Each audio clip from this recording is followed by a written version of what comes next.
Welcome to this episode of Mercy Can't Stop Her.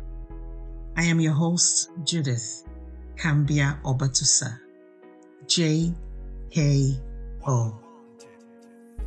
Today's episode is a special one. It's in honor of Mother's Day. So as we get ready to begin Mother's Day weekend in Canada, we'll be exploring a topic today that affects mothers and impacts their children. This topic is important for every woman who has influence over children, whether biological children or children that you mentor in one way or the other. This is because as mothers, we rub off on the children that look up to us or children that we are looking after. Today, we'll be talking about trauma and why it is important for us to make our healing priority when we are mothers. Why our healing matters not just for us, but for our children too. So let's get into it. There used to be a time when women used to say that they stayed in a toxic marriage because of their children. Now we want to change that narrative to, I am healing from trauma because of my children. And that is what today's episode is about. The truth is that motherhood is a messy journey. It is beautiful, frustrating, exhausting, and exhilarating all at once. But for many of us, that journey is colored by past experiences. These experiences can sometimes feel overwhelming.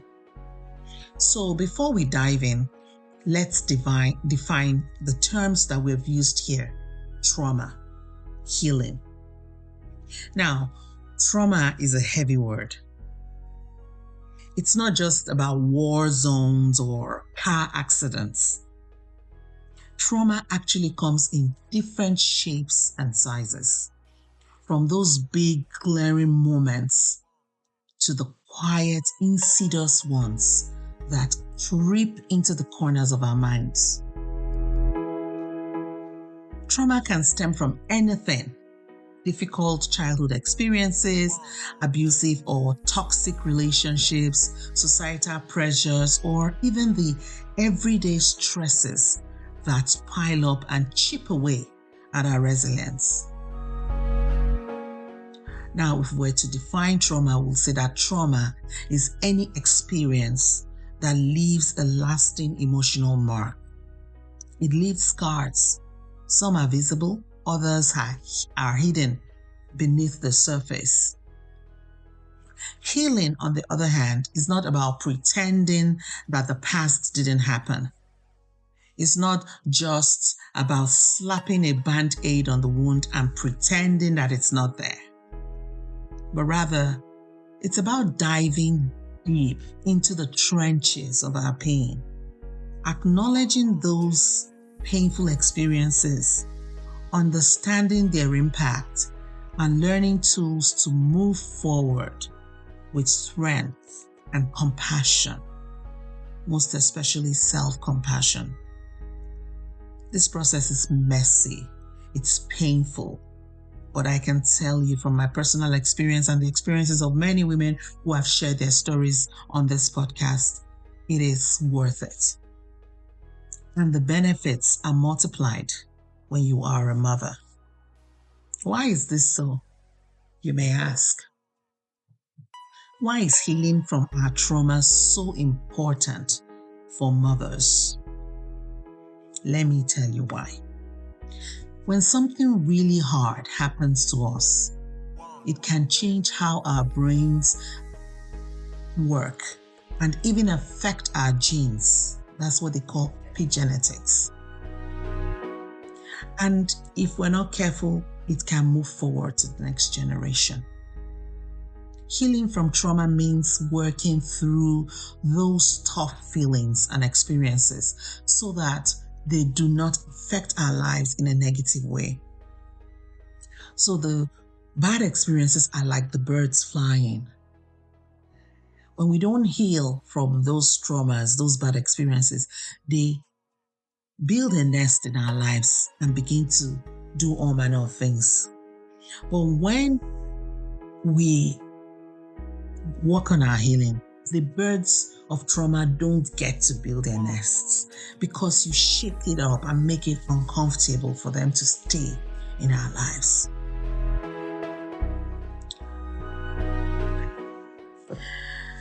You know, our children are like little emotional sponges from the womb, even from the womb.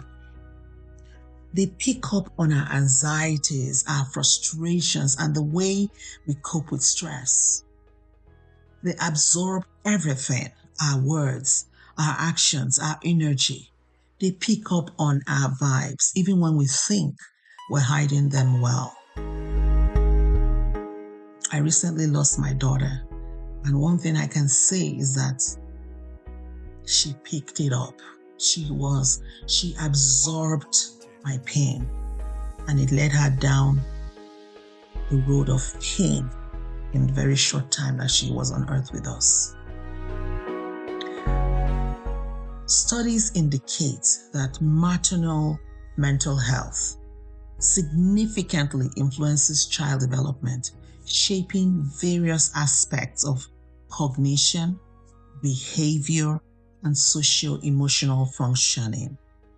Unresolved maternal trauma can compromise attachment security, emotional attunement, so, being able to be sensitive or being able to be emotionally aware. And it can also compromise adaptive coping skills in children, making them at risk of at a higher risk than the general populace, than children their age. Keep putting them at a higher risk of psychological distress and interpersonal difficulties. I talk about this because I've seen it happen in my family. I've seen it happen to the extent that my daughter eventually lost her life. So in other words, if a mom has been through tough stuff but has not dealt with it, it can make it hard for her children to feel safe and understand their own feelings. So you see children that are struggling, but they won't get help because they don't even understand what's going on. They can't recognize the challenge. They know that they are having a hard time, but they can't understand it. This might mean that our children have a tougher time getting along with others and dealing with their emotions. Imagine that. Research on post-traumatic stress disorder, PTSD, reveals that unhealed trauma in parents can lead to increased stress hormones like cortisol in children. These hormones can impact a child's developing brain and emotional regulation skills. You see, it's really important as mothers to heal. If we're carrying around unhealed wounds, it can show up in our interactions with our children. So when we're carrying around unresolved trauma, it doesn't just affect us, it affects our children too. Think about it. How can you offer patience when you're depleted? How can you teach healthy emotional regulation when you're struggling with your own emotions? Healing from trauma as a mother is so crucial because most of the time we're juggling a million things at once, trying to keep it all together for the sake of our children. But beneath the surface, where there is unhealed trauma, you will also be carrying the weight of that trauma. Just imagine if you have more than one child. I had 5 kids, and most of my daughter's life, they were 4. Just imagine me and my traumas from my childhood, from my marriage, from what I had gone through, also carrying that weight and taking care of 4 children and making a bloody mess of it because I did not heal. because I didn't recognize it. A mother that has not dealt with her trauma might lash out in anger, withdraw into herself, or struggle to form healthy attachments with her children. She might pass down her pain through generational wounds, perpetuating a cycle of dysfunction and despair. Someone calls it a chalice of misery. Why will you as a mother want to pass down a chalice of misery to your children, to your next generation? You don't want that as a mom. I know most mothers truly love their children. Many, many mothers love their children and would give their lives for them. But why will we not heal ourselves? Something like, if that can make a difference, why don't we do it? Healing doesn't mean erasing the past. It's about learning to manage past experiences, those hurtful experiences, so that they do not negatively influence how we interact with our children, how our children grow up. Anyway, this is not all gloom and doom. There is hope for us. A phoenix can also rise from the ashes of the trauma that we've had, because when a mother commits to her own healing journey, she breaks the cycle and shatters that chalice of misery. She shows her children that it's okay to feel, to heal, to rise above the darkness and into the light. She models resilience, courage, and self-love, paving the way for her children to do the same in their own lives. And the earlier we do this, the better for our children. Because when our children are younger and we're healed, then they don't grow up with the pain, which was what my daughter had to do. The science of neuroplasticity, which makes me very happy, because it tells us that our brains can change and adapt throughout life. That means by actively working on our healing, we will be able to build new neural pathways for emotional resilience. And when we talk about epigenetics, being able to carry this into the next generation, can you imagine what that does?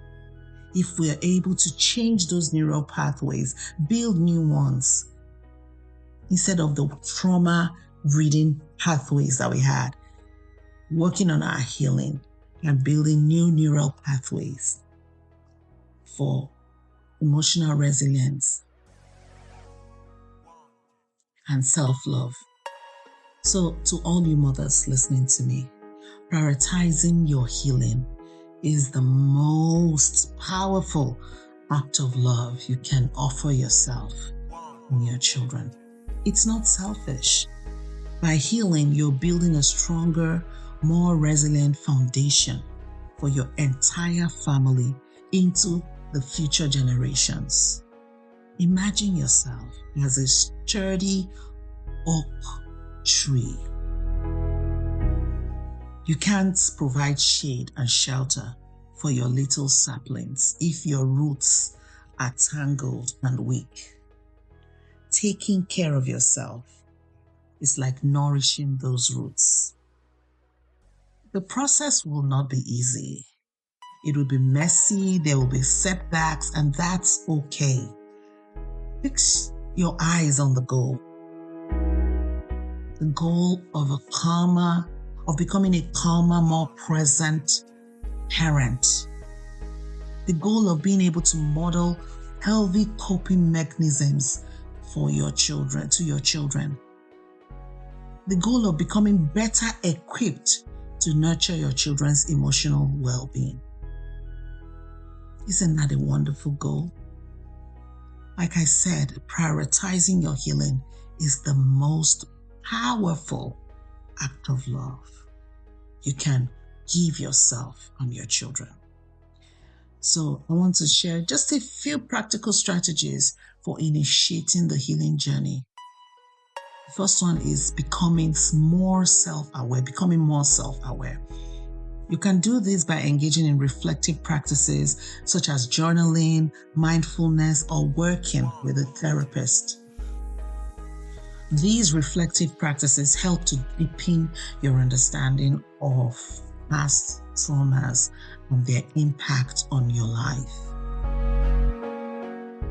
The second thing that you can do towards your healing is prioritizing self-care. Taking some time for yourself. This is not selfish. It is essential. I learned it so late in the game. I pray that everyone listening will not just hear, but will apply and use this information. Through activities like exercise, relaxation techniques, breath work, and creative expression, you nurture your physical, emotional, and spiritual well-being. Through worship, singing worship songs, through prayer, you and your maker. This is what self-care is about. Taking nature walks and being grateful for the life that you have. This is what self-care is about. Lastly, I would say one thing we can do towards our healing is to seek support from trusted individuals or professional resources. So working with therapists, like I mentioned when we're talking about reflective practices, so working with therapists that specialize in trauma recovery. That was something I also learned late in the game. I didn't know that not all therapists can work with trauma people that help with trauma recovery. And I noticed the difference when I got one. So look for a therapist that specializes in trauma recovery. Join a support group or online community with other mothers who understand what you're going through. This really changed my life. Online community. COVID was terrible for many, but for me, I found my people during COVID. And I realized that I wasn't broken. I was healing. And I had a whole community to help me with it. So when you work with therapists that specialize in trauma recovery, join support groups, or online communities with other mothers, this can help you learn more about yourself and the impact of your experiences on your life.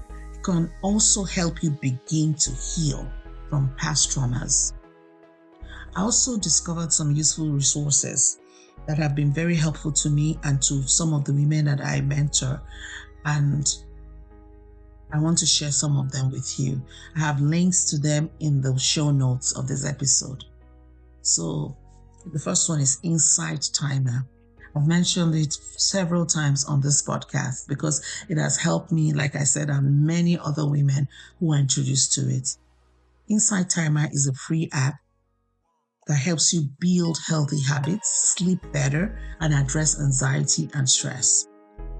It teaches you how to meditate. As a born-again Christian, I discovered meditation is not occultic. It depends on what you're meditating on. So even in Insight Timer, there are Christian meditation. Another resource is Happify. This is another app. It gives you access to effective tools and programs to help you with your mental wellness. Techniques that you see on Happify that you can access on Happify are developed by leading scientists and experts who have been studying evidence-based interventions in the fields of positive psychology, mindfulness, and cognitive behavioral therapy for decades. Cognitive behavioral therapy is another thing that has been very helpful. As I've continued on this journey, I discovered that not everything is the same. Therapy is not therapy. There is therapy and there's therapy depending on your need. So you will also find this to be true when you begin to work on your healing. Another thing is that May, the month of May, also happens to be Mental Health Month. I keep wondering, Mother's Day is in May. Most years is in May. And May also happens to be Mental Health Month in the United States and Canada. And during this month, we have two big organizations in the US and Canada. The one in Canada is called Canadian Mental Health Association, and the one in the US is called National Alliance on Mental Illness. They normally put up special events that you may be able to find helpful. If you live in the US and Canada, you could try to attend some of those events. But since COVID, many of these things are now available online. So no matter where you are in the world, you can actually access these resources. On the CMHA, Canadian Mental Health Association website, and on the National Alliance on Mental Health Illness, they also have useful resources on their websites that you can find that you may find effective for your needs. These support resources do not take the place of reaching out for professional help. If you cannot do it on your own, please get some help. Get some help. Seeking help is not a sign of weakness, it's a sign of strength. So my sisters, on this Mother's Day weekend, I invite you to prioritize your own healing. Whether you're celebrated or not on this weekend, I want to encourage you to celebrate yourself. That you're listening to me is a gift. And if you apply this, then you actually are giving yourself a gift. So whether you get a gift or not this Mother's Day, please give yourself the gift of healing. Give yourself the gift of taking charge of your well-being. It's a gift that keeps on giving for generations to come. Your children are watching, they are learning, and they are growing from your example, even those of your children that have become adults. By choosing to heal and taking the small steps on your healing journey towards healing, you are not just changing your own life, you are changing the lives of your children too. When you do this, mercy won't stop you. Thank you so much for listening. See you next time.